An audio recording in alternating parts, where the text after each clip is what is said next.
জয় শ্রীকৃষ্ণ, রাধে রাধে। চলো আজকে রাধা কৃষ্ণর নাম নিয়ে সকালটা আজ শুরু করি। তো বন্ধুরা, সবাইকে গুড মর্নিং, শুভ সকাল। তার সাথে সবাইকে রোজকার মতো আমার অনেক অনেক অভিনন্দন, অনেক অনেক শুভেচ্ছা।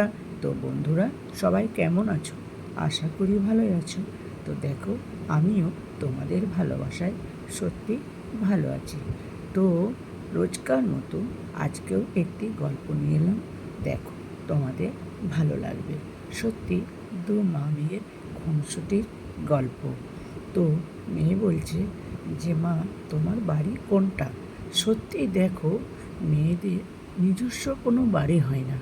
প্রথমে থাকে বাবার বাড়ি, তারপর থাকে শ্বশুর বাড়ি। তো দেখো, এই জন্য একটা বাচ্চা মেয়ে কোশ্চেন করছে, দেখে খুবই ভালো লাগলো। তাই তোমাদের কাছে এই গল্পটি আজকে শেয়ার করতে এলাম। তো বন্ধুরা, আমার গল্প তোমাদের কেমন লাগছে?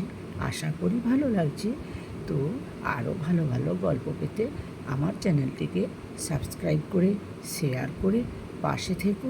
আরও ভালো ভালো গল্প দিতে আমাকে উৎসাহিত করো। তো দেখো বন্ধুরা, আমাদেরকে এইভাবেই এগিয়ে যেতে হবে। সবাই সবার পাশে থাকতে হবে, আর সবাই সবাইকে ফুল সাপোর্ট করতে হবে। চলো না, ফুল সাপোর্টে যদি সবারই উপকার হয়, তো কেন ফুল সাপোর্ট করবো না, তাই না? আমার অনেক ভালো ভালো বন্ধু আছে, বোন আছে, সবাই কিন্তু সত্যি ভালোবাসে। তো এই ভালোবাসা দেখে আমার খুব ভালো লাগে, আর এই গল্পগুলো অনেকেরই খুব ভালো লাগে। তো সেই জন্য আমি এই ধরনের গল্পকে ভালোবাসি। সব ভালোবাসি বলবো না, কেননা ওই মা বাবার গল্পগুলো ভালোবাসি না, কিন্তু আমার ভালো লাগে যে সবার সাথে শেয়ার করি। তো চলো আজকের গল্পটা তোমরা দেখো, তোমাদের কেমন লাগে। মা, ও মা, তোমার শ্বশুর বাড়ি আর বাপের বাড়ি হলে তোমার বাড়ি কোনটা? এইটা যদি তোমার বাড়ি না হয়, তুমি এখানে কেন থাকো? আমার 6 বছরের মেয়ে তিন্নির মুখে এমন প্রশ্ন শুনে সারাদিনে জমে থাকা রাগটা আর সারা জীবন জমিয়ে রাখা অভিমানগুলো হুড়মুড় করে বেরিয়ে আসতে চাইল। সবে স্কুলে দিলাম ওকে। ইদানিং অনেক কিছু জানতে চায় সে, প্রশ্ন করে সবটা নিয়ে। দুইটা সিজারের পরে কোমরটা ভীষণ ধরে আজকাল। ভারী কাজে হাঁপিয়ে উঠি। কাল ননদকে দেখতে এসেছিল। অনেক কাজ আর রান্নায় সকালে আর উঠতে পারছিলাম না। তখন শাশুড়ি গজগজ করছিল, আমার বাড়িতে এইসব হবে না। এটা তোমার বাপের বাড়ি না যে এত বেলা পর্যন্ত বিছানায় কাটাবে। এটা শ্বশুর বাড়ি। মেয়ে সে কথা শুনেছে, তাই এই প্রশ্ন। কালকের বাসি এঁটো থালা বাসন গামলায় ডুবিয়ে একটা থালা নিয়ে সাবান লাগিয়ে ঘষতে ঘষতে বললাম, গিয়ে ঠাম্মির থেকে জিজ্ঞেস করো। মেয়ে হাওয়ার বেগে ছুটে গেল, ওর ঠাম্মির কোলে গিয়ে বসল। ওদের কথাগুলো আমি রান্নাঘরে দাঁড়িয়ে শুনছিলাম। জানি মেয়ের প্রশ্নগুলোর উত্তর দিতে যখন পারবে না, তখন বলবে, মা শেখায় আর কি। ঠাম্মি, এইটা কি আমার বাড়ি? হুম, তোমার বাড়ি। বাবার বাড়ি? হুম, তোমার বাবারও বাড়ি। তোমার দাদুর পিসিমণিরও বাড়ি? হুম। তাই আমরা এখানে থাকি? ও মা, আমরা আমাদের বাড়িতেই তো থাকবো, তাই না? তো এইটা মায়ের বাড়ি না হলে মা কেন থাকে? তোমার মা কই থাকবে? এইখানেই তো থাকবে। মা এখানে থাকলে এইটা মার বাড়ি না কেন? দূর বাবা, এত কথা তোমায় শেখায় কে? তোমার মা? মেয়ে জানে না এই কথার উত্তর কিভাবে দিতে হয়। তখন চকলেট দেখিয়ে বলে, যাও দাদুর কাছ থেকে চকলেট নিয়ে এসো। আমি দীর্ঘশ্বাস ফেলে আবার থালা বাসন ঘষতে থাকি। চোখের সামনে যেন ছোটবেলাটা ভাসতে ভাসতে ঝাপসা হয়ে যায়। আমি আর আমার 2 ভাই কত মজা করে উঠোনে বসে খেলতাম। মা চিড়ে ভাজা দিত সবাইকে ভাগ করে। আমি বেশি পেতাম, কারণ ঠাম্মির ভাগের অর্ধেকটা আমার অধিকার ছিল। ঠাম্মির সাথে থাকতাম একটা কালো মেহগনি গাছের আলমারির আয়না আর পড়ার টেবিল, আর ঠাম্মির পুরনো আলনায় আমার আর ঠাম্মির কাপড়গুলো পাশাপাশি জড়িয়ে থাকত। জানালায় উড়তে থাকা সবুজ সাদা পর্দাটা যেন আমার সত্যিকারের জীবন মনে হতো। আমার রুম, আমার ঘর, আমার খাট, আমার আলনা, শব্দগুলো উচ্চারণ কত সহজ ছিল তখন। যখন থেকে বিয়ে ঠিক হয়েছিল তখন থেকে সবাই বুঝিয়ে গেল এখন এইটা না, ওটা আমার বাড়ি।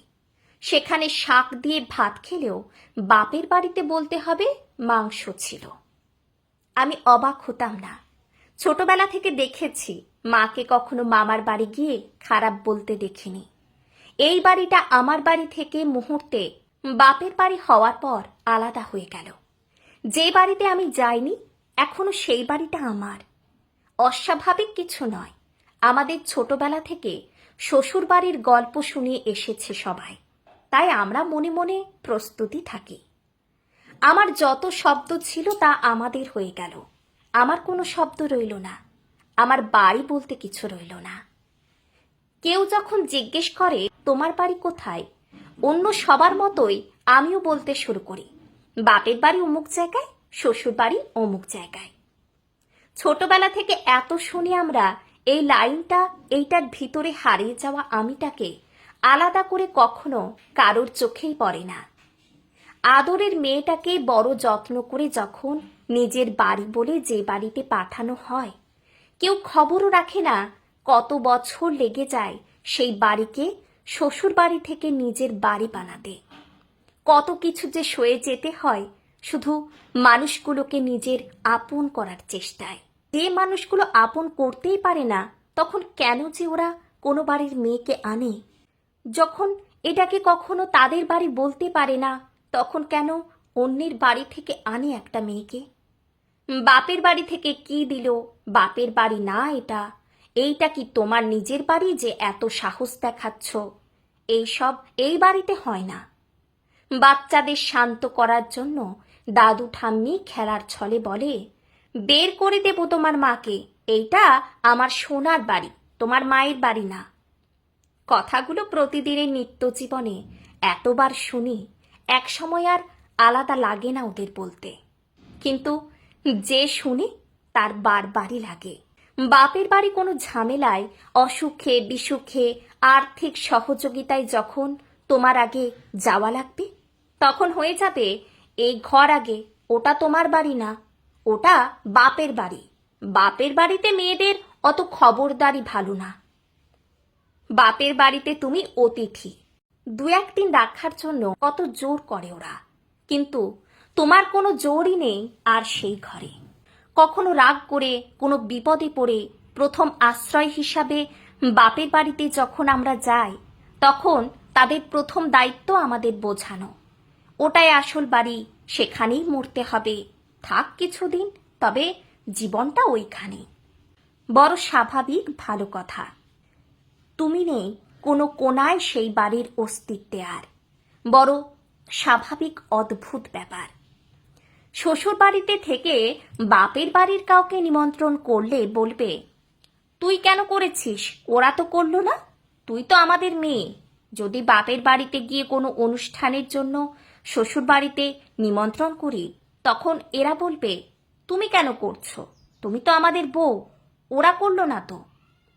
এই কথাগুলো সাধারণ পরিবারের বড় সাধারণ কথায় মেয়েটা এক সময় নিজেই ভুলে যায় প্রশ্ন করতে, আমি তাহলে কোন বাড়ির মানুষ?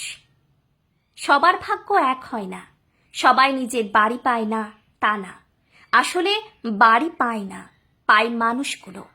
যেই শ্বশুর বাড়িতে মানুষগুলো আপন হয় সেই বাড়িটা নিজের হয়, আর অধিকাংশেরই সবটা দিয়ে শুধু পায় এই বাড়ির এই সব চলবে না, এটা তোমার বাড়ি না। আমি তুমি সবাই যেন এক সময় প্রশ্ন করতে করতে ক্লান্ত হয়ে ভুলে যেতে শুরু করি প্রশ্ন করা।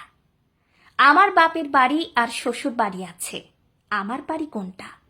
এইটা যদি কখনো আমার বাড়ি না হয় তাহলে আমি কেন এখানে থাকি? কেন নিজের জীবনে সব সুখ আহ্লাদ শেষ করি শুধু পরের বাড়ির জন্য?